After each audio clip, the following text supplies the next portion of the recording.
Olá pessoal, sejam bem-vindos de volta ao canal e hoje mais uma vez vamos abrir a caixa de Pandora para contar uma história bizarra que aconteceu aqui no Brasil e ficou conhecida como a história do maior golpista e picareta do país.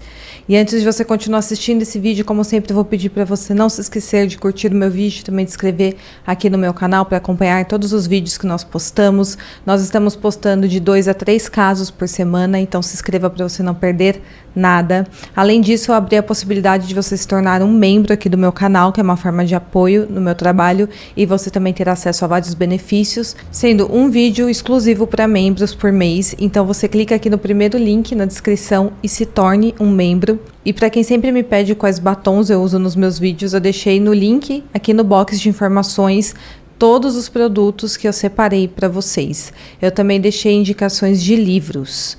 Na rede social vizinha de fotos eu também faço conteúdos exclusivos, tanto com dicas quanto com casos curtos. Então me segue lá, vou deixar o @ aqui na tela.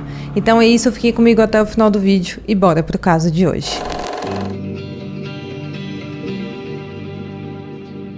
Em novembro de 2001, passava na televisão o apresentador Amaury Júnior ao lado de Henrique Constantino, filho do proprietário da Gol Linhas Aéreas. Ele estava se divertindo em meio a muitos famosos no Recife Folia. Mas o que ninguém imaginava é que aquele não era de fato o Henrique, mas sim um impostor tão talentoso que havia enganado o Brasil inteiro entre 1990 e o ano 2000. Ele foi tão genial e convincente em seus golpes que podemos até compará-lo ao personagem de quadrinhos Loki, que é o deus da mentira, e que usa dos seus encantos para conseguir o que quiser. A história do Marcelo começa em 19 de março de 76, quando ele nasceu em Maringá, no Paraná. Filho de Josélia Nascimento e também do Aparecido Hildo da Rocha. Ele era o irmão mais novo dentre 4 filhos. Aos 6 meses de vida, Marcelo apresentou um problema de pele que enchia seu corpo com bolhas e também feridas, e esse problema perdurou por 9 anos da vida do Marcelo, até que a sua mãe, depois de muitas idas e vindas a diversos médicos para tentar encontrar uma cura para aquilo, encontrou um médico homeopata que prescreveu uma receita prometendo secar as feridas do Marcelo. E de fato, após esse tratamento, nunca mais voltou a ocorrer. Ele tinha vivido 9 anos daquela forma e durante esse tempo ele recebia uma atenção especial dos adultos da sua casa e da sua família. Mas quando a cura da doença foi encontrada, ele começou a ser tratado como todos os outros irmãos e crianças que estavam ao seu redor. Afinal, ele não era mais uma criança doente. Mas o Marcelo havia crescido rodeado de uma atenção especial e ele não queria perder isso. E então ele deu um jeito de conseguir atenção novamente de outra forma. Na escola, ele fazia as lições rapidamente só para poder ficar atrapalhando os outros colegas da sala dele, e isso se tornou algo tão insuportável a ponto dos professores dizerem que se o Marcelo estivesse na turma deles, eles não dariam aula. Então ele gostava bastante de chamar a atenção dos adultos, de estar sempre em evidência, aquela criança meio chata. Em 1984, quando Marcelo tinha 8 anos de idade, seus pais se divorciaram e ele passou a morar em uma fazenda com seu pai em Rondônia. Depois de alguns anos, em um Natal de família, o Marcelo presenciou o pai dele ser vítima de um infarto. Isso teve um peso muito grande para o Marcelo e ele fala que a partir desse momento ele tomou a decisão de querer se aventurar. Ele já tinha esse desejo de viajar pelo mundo inteiro, mas depois disso ele acabou decidindo que ele de fato realizaria esse sonho. O único problema era que ele não tinha dinheiro para isso. Depois de pensar um pouco sobre o assunto, ele então decidiu realizar pequenos golpes para conseguir alcançar os seus sonhos. Nos anos seguintes, o Marcelo começou a fazer diversas viagens de ônibus de forma gratuita, sem nem ao menos a sua mãe saber que ele estava fazendo isso. O Marcelo tinha apenas 9 anos quando essa jornada de mentiras e golpes começaram. Tinha uma empresa de ônibus no Paraná chamada Pluma e ele estava querendo ir para Porto Alegre em uma ocasião. Ele então chegou até a rodoviária e perguntou no guichê de compras de passagem qual era o nome do dono dessa empresa. Ele então foi até o terminal onde o ônibus estava estacionado e falou para o motorista que ele era o sobrinho do dono da empresa. Ele conseguiu convencer o motorista que aquilo era verdade e ele embarcou para Porto Alegre de graça e ainda ficou hospedado no hotel da empresa. 3 dias depois ele acabou sendo descoberto, ele quase apanhou e aí ele foi mandado de volta para casa. Mas naquele momento ele percebeu que ser sobrinho do dono abria as portas. E ele também percebeu que assim ele poderia realizar todos os seus sonhos. Aos 16 anos de idade, ele começou a frequentar uma delegacia junto com seu primo, que era um policial, e essa experiência fez ele adquirir conhecimentos avançados sobre a atividade policial, inclusive termos técnicos que eles usam, jargões e também a linguagem típica da polícia. E então, um belo dia, ele logo ficou entediado de ficar ali na delegacia sem fazer nada e ele decidiu que queria ir para a praia. Ele não tinha onde se hospedar, mas ele queria ir. Ele então decidiu que usaria das suas artimanhas para poder ficar hospedado em uma delegacia. Ele sabia que o grupo Tigre se utilizava de anonimato e também capuz no rosto quando estava em ação.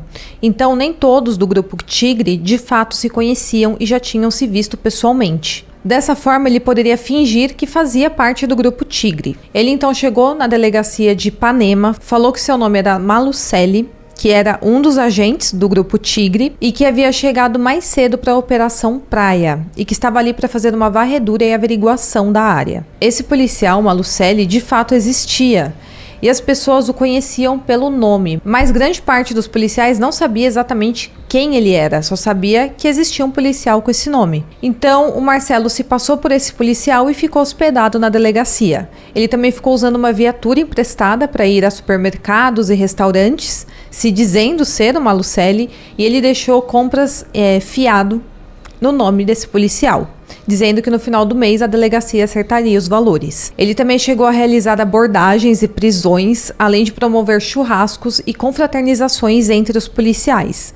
Então ele criou até um vínculo com os policiais da delegacia enquanto ele ficou lá hospedado. E ele era tão bom no que fazia, ele sabia mentir de uma forma tão convincente, que quando as pessoas o questionavam com coisas que só quem realmente era do grupo Tigre saberia responder, ele já tinha as informações ali na ponta da língua. Como, por exemplo, quem era o chefe do grupo Tigre? Ele já respondia, fulano. O que vocês fazem nas abordagens? Ele já conseguia inventar uma história e responder ali na ponta da língua.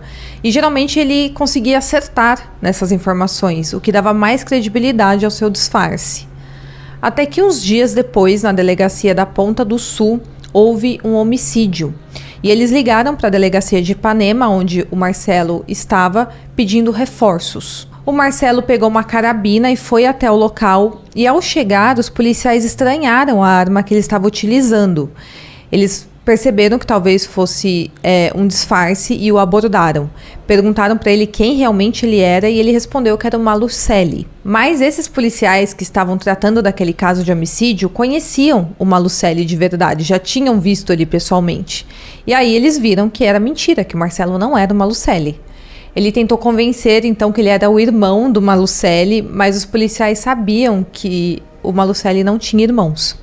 Naquele momento, seu disfarce foi descoberto. O próprio Malucelli foi chamado e ele levou o Marcelo para casa de viatura. E durante todo o caminho ele foi dando sustos no Marcelo, brincando de roleta russa. E isso deixou o Marcelo bem assustado e por algum tempo ele decidiu parar de aplicar esses golpes. Mas logo o Marcelo voltou a fazer isso. Uma vez se passando por um apresentador na MTV. Em outra vez, ele fez campanhas para ajudar crianças doentes na Paraíba, arrecadando até mesmo mais do que o necessário. Mas se você acha que esses golpes do Marcelo foram apenas impopulares, você está enganado. Quando ele tinha 18 anos, ele se alistou no exército e antes de chegar ao quartel onde ele iria servir, ele ligou para o comandante da companhia, o tenente Henrique, e descobriu o nome do seu superior, que era o major Ariel. Depois de descobrir isso, ele ligou novamente para o tenente Henrique, se passando pelo major Ariel, falando que um novato, que era o Marcelo, ele próprio,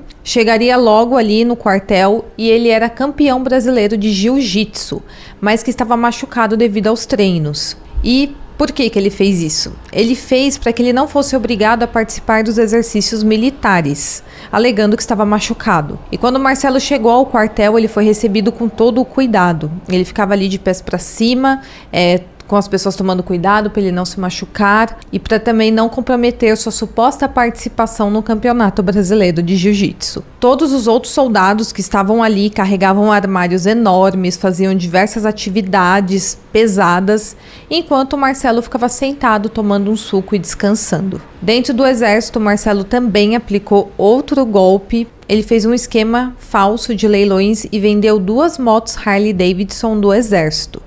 No dia seguinte, quando os compradores apareceram para buscar as motos que tinham comprado, eles descobriram que tinham levado um golpe. Mas como o Marcelo, durante o golpe, se apresentou com outro nome, ele nunca foi identificado.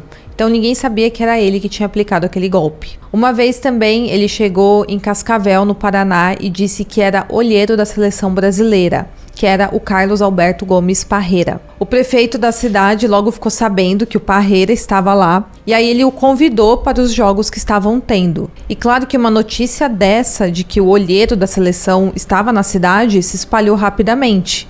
Então fizeram uma baita festa quando ele chegou e ele deu até autógrafos e recebeu presentes, se passando pelo Parreira. Uma vez em Londrina, ele também chegou falando que era o DJ Marcelo Catito e ele tocou como DJ durante toda uma festa e foi aclamado pelo público. Eles diziam que ele era o melhor DJ que tinha tocado naquela boate.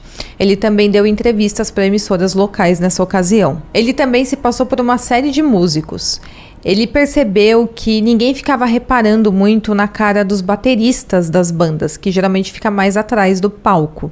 E com isso, ele se passou pelo baterista da banda Nenhum de Nós. Com isso, ele conseguiu uma estadia em um hotel da cidade, e inclusive também deu vários autógrafos. Em 95, com 19 anos, enquanto trabalhava como motorista de van, ele conduzia artistas entre hotel e um festival de música que ocorria em Curitiba. E nesse ano, ele ficou responsável por levar o grupo Engenheiros do Havaí. Ele levou os integrantes da banda a casas noturnas e acabou fazendo uma certa amizade, porque ele ficou sendo motorista da banda durante a estadia na cidade. Ele chegou até mesmo a cantar em uma apresentação em um bar da cidade com os integrantes da banda, e após esse episódio, ele decidiu que se passaria pelo guitarrista da banda, que é o Ricardo Horn. E sempre que ele fazia essas coisas, não era apenas para brincar ou para se divertir. Ele queria conseguir coisas de graça, então ele se passava por pessoas influentes, pessoas conhecidas, para conseguir estadias, para conseguir presentes, ou então para simplesmente conseguir atenção e dar uma entrevista para a mídia. A família do Marcelo morava próximo ao Aeroclube Bacaxeri desde que ele tinha 14 anos. E com isso, ele sempre frequentava esse local,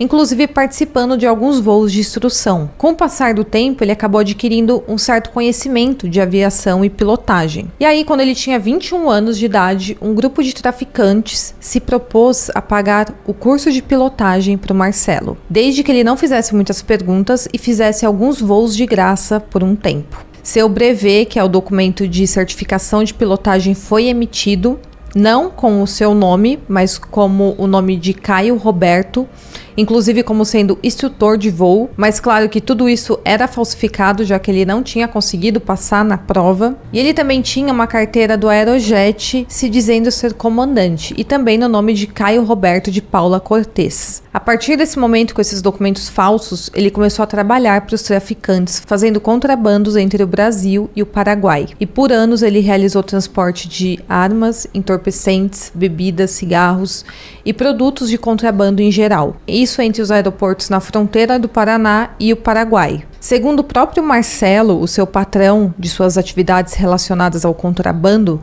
foi o seu grande mentor e por quem ele tem grande admiração e respeito. Em 98, com 22 anos, ainda na atividade de narcotráfico, ele chegou a enganar a patrulha do DEA, na Colômbia, que é o órgão norte-americano especializado no controle e combate ao tráfico de substâncias ilícitas. Nessa época, os traficantes estavam tendo problemas em passar as substâncias pelo espaço aéreo sem serem apreendidos pelo DEA e contrataram o Marcelo para abrir caminho para eles.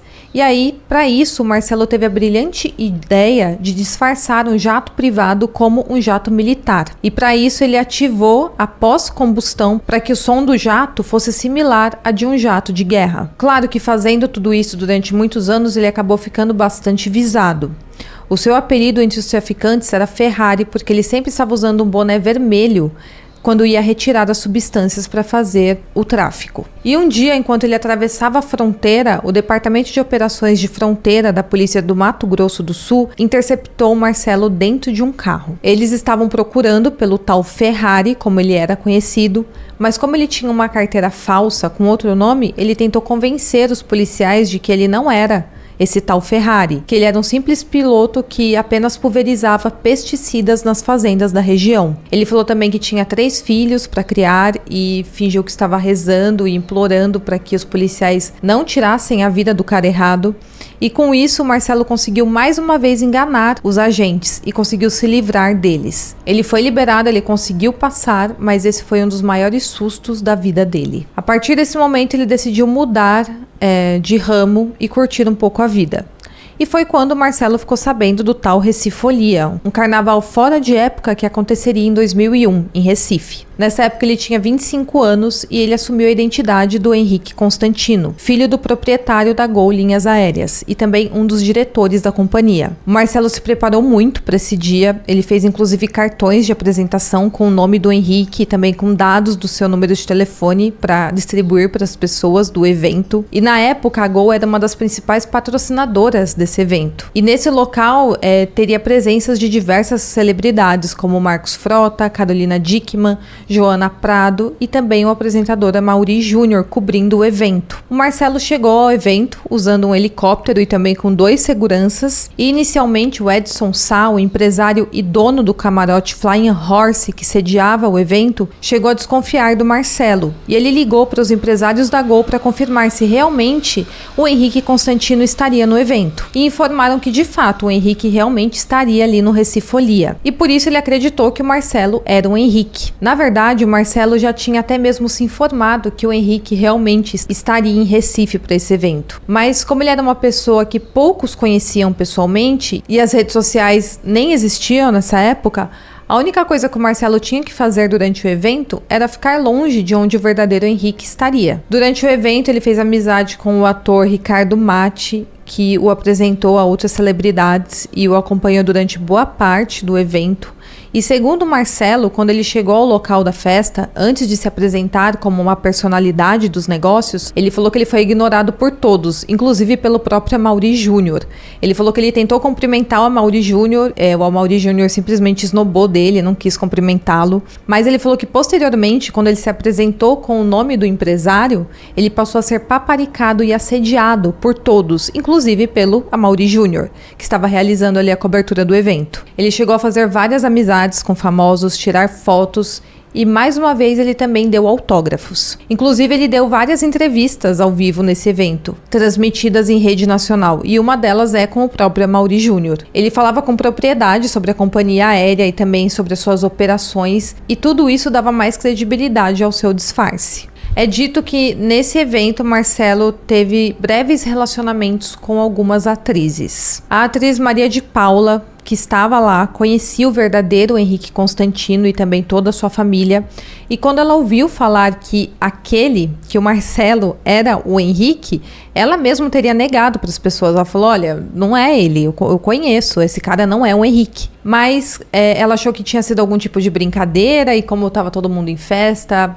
bebendo, ela nem se importou. Ela achou que era apenas uma brincadeira. Depois da festa, para se gabar dessa sua brincadeira, desse seu disfarce, o Marcelo ligou para os seus amigos e falou para eles assistirem as entrevistas que passariam na televisão. E ele falava o seguinte, se eu contar para vocês o que eu fiz, vocês não vão acreditar. Então, sintoniza aí na TV e vê. Após esse evento, ele alugou um jato da empresa líder e convidou alguns dos seus novos amigos que eram celebridades para irem com ele até São Paulo. Mas, enquanto ele estava no aeroporto Santos Dumont, um agente federal passou por eles e pediu os documentos de identificação de todos. O Marcelo, nessa ocasião, iria apresentar um documento falso que não tinha o nome do Henrique Constantino, mas o ator Marcos Frota, que estava junto, falou para o agente federal que ele era o dono da Gol, que ele era o Henrique Constantino.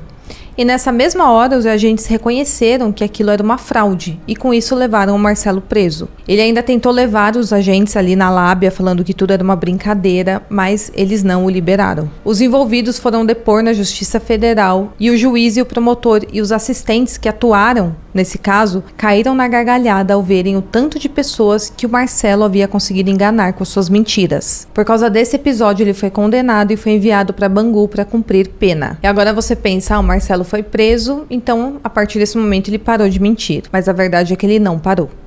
Em 2003, com 27 anos, enquanto cumpria a pena, teve uma rebelião e ele apareceu em rede nacional, nos principais telejornais do Brasil, dando uma entrevista coletiva aos jornalistas, se dizendo ser Juliano. Ele falou que ele era o líder da rebelião e que ele representava os presos do PCC e do Comando Vermelho. Ele fez exigências e também ameaças às autoridades durante essa entrevista, e ele dizia que graças a ele tudo tinha terminado de forma pacífica. Só que na verdade ele não tinha sequer começado aquela rebelião. Ele só tomou a frente quando viu uma oportunidade ali de aparecer na televisão novamente e dar entrevista. Posteriormente, ele participou de um plano de fuga bem sucedido de Bangu, mas pouco tempo depois ele foi preso novamente, e dessa vez ele foi levado para o Paraná. Em 2005, o Marcelo estava com 29 anos e a jornalista Mariana Caltabiano foi atrás da história dele. A partir disso, ela lançou o livro VIPs, Histórias Reais de um Mentiroso, que narra com mais detalhes toda a história do Marcelo e também sobre os golpes que ele foi aplicando ao longo dos anos. Enquanto negociava os direitos autorais desse livro com o próprio Marcelo, ele acabou enganando a jornalista. Ele disse para ela que tinha recebido uma proposta melhor do Roberto e Reginaldo Faria, e na ansiedade de fechar esse acordo com Marcelo, ela fez uma contraproposta onde cedia 50% dos lucros das vendas dos livros. E claro que ele aceitou. Posteriormente, durante a entrevista para o lançamento do livro, a Mariana perguntou o seguinte para ele: como você faz para enganar as pessoas? Qual é o seu truque? E ele respondeu: da mesma forma que te convenci. Eu não te convenci hoje? Então, da mesma forma. No documentário do livro, dirigido também pela Mariana, eles mostram uma carta do Marcelo fazendo algumas considerações sobre o acidente de avião TAM 3054, ocorrido em 2007. Ela havia solicitado a ele a opinião sobre as causas desse acidente, porque ela tinha perdido parentes dela nesse acidente. E ela queria saber quais seriam as causas, porque o Marcelo tinha experiência com aviação, então ele poderia esclarecer aquilo para ela. Na carta, ele especulou como possíveis causas erro da tripulação e também falha no equipamento. Além disso, ele listou uma série de indagações que ela deveria fazer a respeito do acidente na CPI do Sistema de Tráfego Aéreo, que foi aberta após aquele acidente. E anos depois, boa parte das opiniões do Marcelo sobre o acidente foram confirmadas. E tudo foi publicado no relatório oficial do CENIPA. O livro sobre a história dele vendeu mais de 50 mil cópias. Em 2009, o Marcelo foi preso novamente por estelionato e também falsidade ideológica e cumpriu pena em Cuiabá, no Mato Grosso. Ao todo, durante a sua vida, ele foi preso 12 vezes e tentou fugir da cadeia pelo menos 9. Ele foi acusado ao longo dos anos por fraude, associação ao tráfico e uso indevido de insígnia e farda. Ao todo, suas condenações somam em 33 anos de detenção. Ele saiu da prisão em 2014 com a concessão de regime aberto e após isso ele abriu uma empresa de eventos na capital do estado do Mato Grosso, onde ele produzia shows e também outros tipos de evento. Ele também atuou na ONG Anjos da Liberdade, no Rio de Janeiro, onde fazia palestras para presos em quadros de progressão de regime, ajudando na ressocialização de presos. Ele também fez consultorias, palestras e treinamentos de vendas pelo país, ensinando técnicas de persuasão e também como prevenir golpes em geral. Atualmente ele é casado, tem um filho e uma enteada. Além de tudo isso, o Marcelo também já deu diversas entrevistas nos últimos anos por conta da sua história, que é bem notória. Em 25 de abril de 2018, ele foi preso novamente durante a Operação Regressos, porque ele teria apresentado atestados falsos para sua progressão de regime. Como eu falei, desde 2014 ele estava em prisão domiciliar, após comprovar que ele tinha um emprego, e ele vinha desde então sendo monitorado com tornozeleira eletrônica. A partir disso, não tem muitas informações do que aconteceu após ele ser preso em 2018, quando que ele foi solto novamente. Mas a última notícia que eu tenho é que em 2023, ano passado, ele foi acusado de tentar aplicar golpes se passando por auditor da Receita Federal. Segundo essa denúncia, o Marcelo, junto com a sua esposa e uma pessoa identificada como Patrícia Aparecida Ferreira, servidora da Secretaria de Planejamento e Gestão, foram apontados como integrantes de um esquema ilegal para aplicar golpes financeiros em médicos e profissionais liberais. Nesse esquema, eles ofereciam aos profissionais equipamentos oftalmológicos, utilizados para exame de vista, e ele falava que era por preços abaixo do mercado. E para fazer todo esse esquema, ele se passava por auditor da Receita Federal. Ele se apresentava com o nome Wagner Monteiro e falava para os profissionais que eles tinham que efetuar um cadastro no site da Receita Federal para participar de um leilão para conseguir ter acesso a esses equipamentos. Porém, tudo isso era inventado. Na verdade, ele passava um link onde as vítimas não conseguiam entrar no site para efetuar o cadastro e a partir disso ele as orientava a passar os dados pessoais pelo telefone para que ele efetuasse a tal inscrição. Em seguida, ele tentava convencer ali as vítimas a realizarem uma transferência bancária para uma conta corrente, que ele dizia ser da despachante aduaneira. Mas na verdade, aquela era a conta bancária da esposa do Marcelo. Depois de ser pego tentando aplicar esse golpe, a última notícia que eu encontrei é que ele estava negociando uma confissão. E também que ele não conseguiu de fato chegar até o fim com esse golpe com nenhum profissional. Bom, pessoal, então é isso. Essa é a vida do Marcelo. A gente vê que ele ainda não parou com as suas tentativas de se passar por outras pessoas e também com suas tentativas de golpes. Eu tentei trazer o máximo de informações possíveis, como sempre, e eu achei esse caso bem interessante para trazer aqui para vocês. Eu espero muito que vocês tenham gostado. Não se esqueça de curtir, se inscrever no meu canal e até o próximo caso.